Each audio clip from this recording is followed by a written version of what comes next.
Gracias, Paco. Bien, muchas gracias, buenas tardes. Saludo a ti, a tu auditorio, saludo a Tania Gómez. Estamos aquí a tus órdenes para esta entrevista. Muchas gracias. Muchísimas gracias, gobernador. Bueno, pues de entrada, ¿cómo calificar la reunión que tuvo esta mañana en la mañanera con el presidente López Obrador? Pacto fiscal, parece ser que es el tema de la semana. Pues mira, yo creo que desde ayer en Jalisco el presidente hizo comentarios de apertura a que se debata, se revise, se analice el pacto fiscal. Yo creo que el pacto fiscal, que ya tiene alrededor de 40 años, amerita una revisión. No sé si va a cambiar o no, pero también de una reflexión colectiva es necesario. Probablemente el México de entonces con el que se diseñó el pacto ya no sea el de hoy.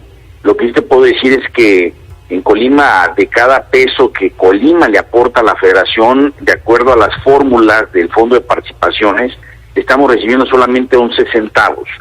Sí hay inversiones federales, pero eso pues ya son decisiones del gobierno de la República. La parte que le corresponde a la entidad que somos el gobierno del Estado y los municipios, pues realmente es muy poco lo que nos está regresando la federación en función a lo que nosotros contribuimos al Fondo de Participaciones, ¿no? Entonces, pues pedimos que se revise y que esto pues termine fortaleciendo las haciendas estatales y municipales.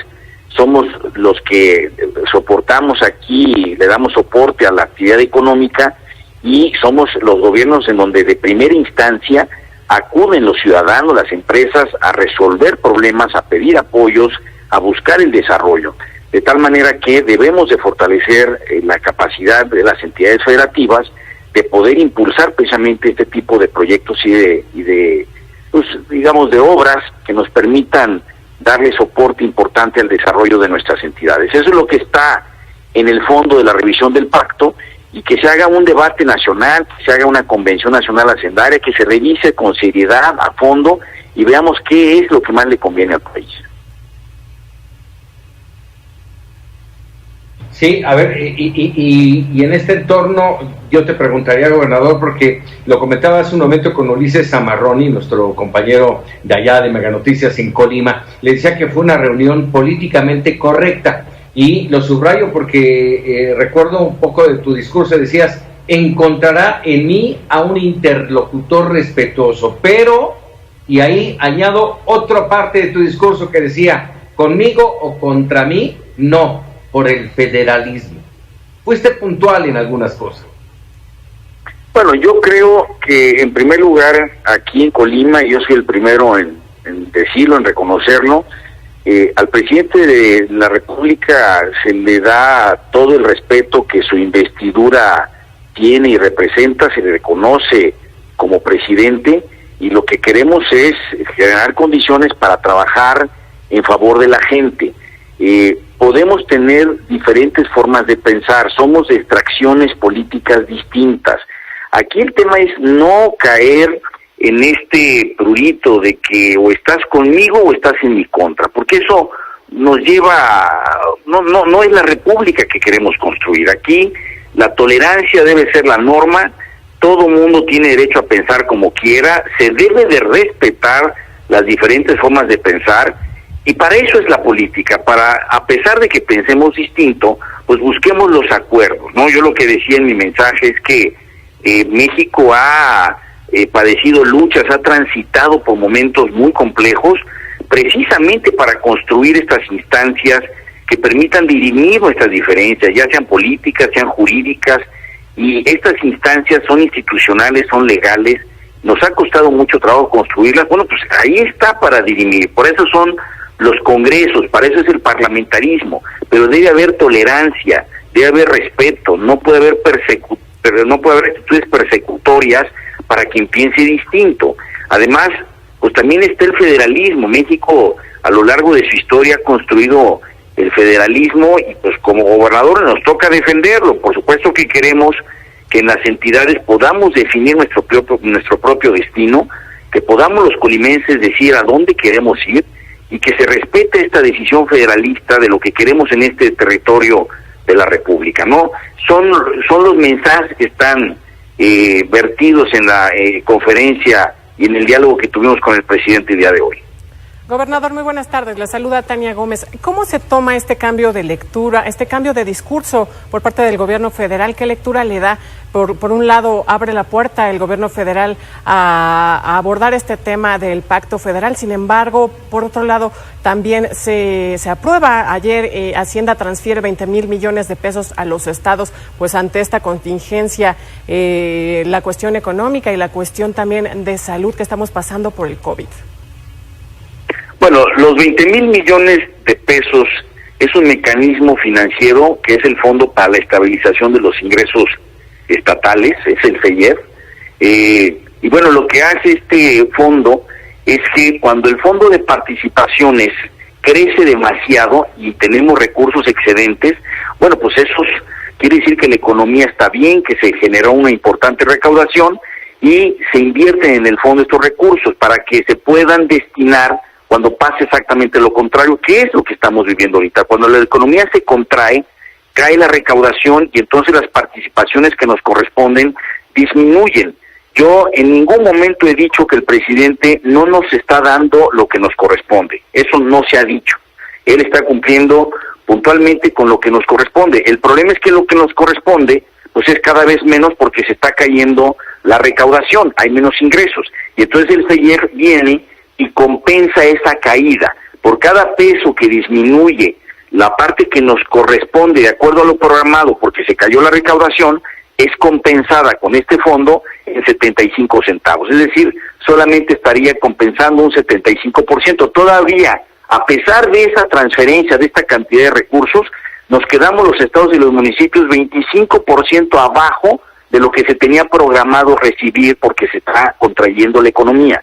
Entonces tenemos un problema de ingreso real y esto está poniendo en aprietos a los estados y a los municipios para poderle hacer frente a los pagos de nómina y a los compromisos que tenemos para pagar muchas cosas, ¿no? Entonces viene una crisis, viene la contracción de la economía, viene la caída de los ingresos y necesitamos hacerle frente a esta situación utilizando todos los mecanismos financieros y jurídicos que estén a nuestro alcance.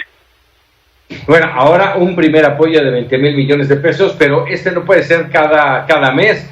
De acuerdo con el Fondo de Estabilización, este podría ser cada 3 meses. Y la urgencia, como bien lo mencionas, gobernador, es ya. Y no se con esos 20,000 millones de pesos no se subsana las necesidades de las 32 entidades del país. No, en primer lugar, no se subsana al 100%, se subsana al 75%. Y en segundo lugar, pues no tenemos claridad hacia adelante cómo subsanar o cómo se va a comportar el fondo si la economía se sigue contrayendo y la recaudación se sigue colapsando. Entonces, sí, por eso es importante tener claro cuáles son todos los mecanismos que tenemos a nuestro alcance para poderle hacer frente a esta crisis, ¿no? En teoría económica hay proponentes, hay propuestas que dicen que cuando la economía se contrae, pues lo que debe de hacer el gobierno es tener una política fiscal expansiva, es decir, salir a gastar. Pero no podemos salir a gastar si no tenemos los recursos, de tal manera que estaríamos incurriendo exactamente en lo contrario, es decir, en una política fiscal restrictiva cuando la economía se está contrayendo, lo cual va a acelerar aún más la contracción de la economía. Ese es el peor de los escenarios, digamos, es la tormenta perfecta, y es precisamente lo que nos preocupa y lo que queremos evitar. Nosotros, por lo menos en Colima, tenemos muchas limitaciones para poderle hacer frente ya al pago de nóminas y a los compromisos programados por el colapso en los ingresos. Ahora, que si además de eso viene, por ejemplo, el sector turístico o el sector minero y me dicen, oye, pues ayúdanos porque estamos pasando por un momento complicado, nuestras empresas están cerradas, se cayó la demanda, no hay clientes, no hay ventas, no hay compras, pues entonces las posibilidades que tenemos de poder ayudar con un paquete contracíclico son sumamente limitadas y esto afectaría todavía más la economía. No es parte de lo que se está debatiendo por los efectos que tiene el COVID en la economía. La economía ya se veía mal en diciembre, se esperaba una contracción aproximadamente de 2% este año. Sin embargo, con el COVID ya andamos arriba del 10% negativo, es decir, se está profundizando de manera muy importante por la pandemia y lo que viene es un problema económico muy serio. A ver, en este entorno, déjame preguntarte, ayer el gobernador del Banco de México decía, no se había tenido una desaceleración tan súbita y profunda en México. Habla evidentemente de la crisis tan severa que estamos viviendo y que pareciera que no se dan cuenta las autoridades. ¿Hay ruta, hay posibilidades de salir de esta crisis económica que estamos ya viviendo? Bueno, yo califiqué hoy delante del presidente de la República que se prevé una crisis apocalíptica y lo quise decir con ese adjetivo, donde pues a lo mejor estoy exagerando un poco porque pues el apocalipsis es el fin de los tiempos, para tratar de generar conciencia de lo que viene. Lo que viene es algo muy muy dramático. No se tiene razón el gobernador del Banco de México, no se tiene experiencia reciente de una crisis de 2 dígitos. Siempre, a ver, en el 94, 95 caímos alrededor del 5 al 6%. Lo mismo fue en el 2009 después del problema hipotecario en Estados Unidos. Pero ya irnos a una crisis de 2 dígitos donde vamos a caer más de 10%, pues en realidad estamos en territorio desconocido. No sabemos qué efectos puede tener esto sobre la economía. Y los efectos de la caída son exponenciales.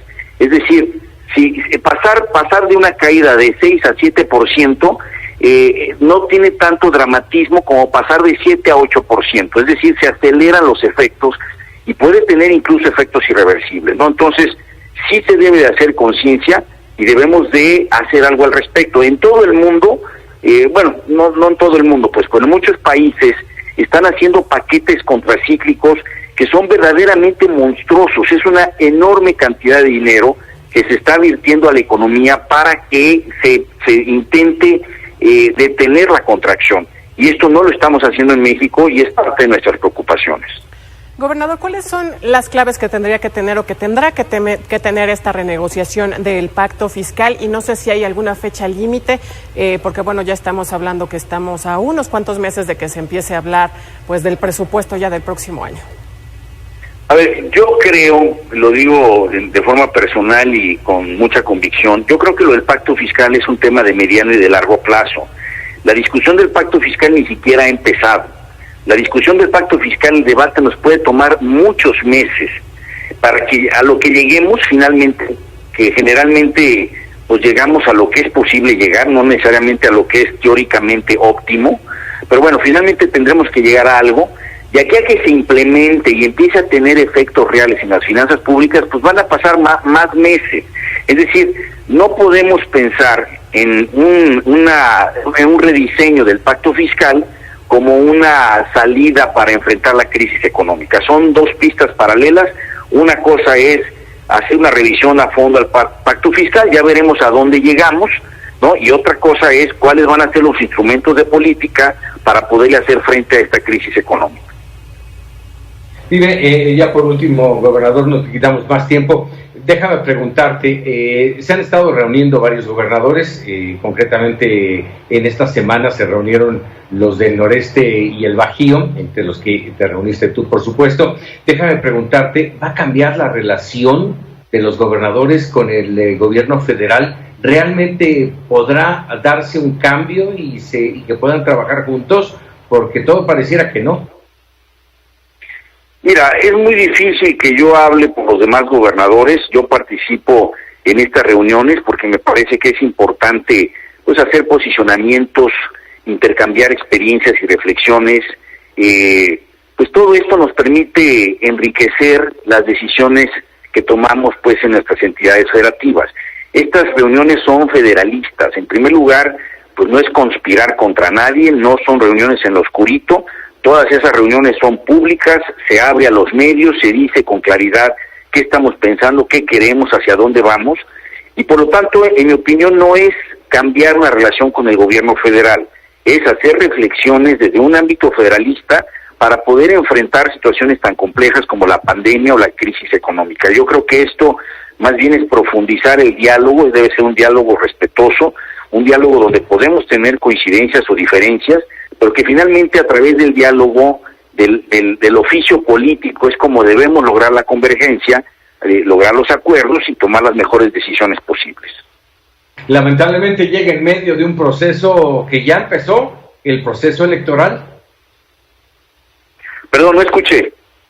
Sí, lamentablemente esta posición de querer hacer un diálogo llega en medio de un proceso electoral que, quiera o no, ya empezó. Pues sí, el 2021 previsiblemente hay un proceso electoral. La verdad es que con la pandemia pues ya no sabemos ni qué va a pasar, si va a haber campañas, pues qué tipo de campañas. Estamos viviendo transformaciones muy profundas derivadas de la pandemia. Pero bueno, nosotros en la responsabilidad que tenemos como gobiernos, ya sea estatal o federal, pues debemos de pensar en las definiciones de gobernabilidad. También se lo dije yo hoy al presidente, nosotros debemos de pensar no en las elecciones, sino en las siguientes generaciones. No es qué decisión tomo hoy para que voten por mí mañana, sino qué decisión tomo hoy para que en el mediano y el largo plazo podamos construir un estado de bienestar. Pues gobernador, te agradezco enorme estos minutos para Mega Noticias TVC. Muchísimas gracias, estamos a sus órdenes para futuras entrevistas. Muy buenas tardes. Eso esperamos, muchísimas gracias. Es José Ignacio Peralta, el gobernador de Colima, y nosotros hacemos una pausa.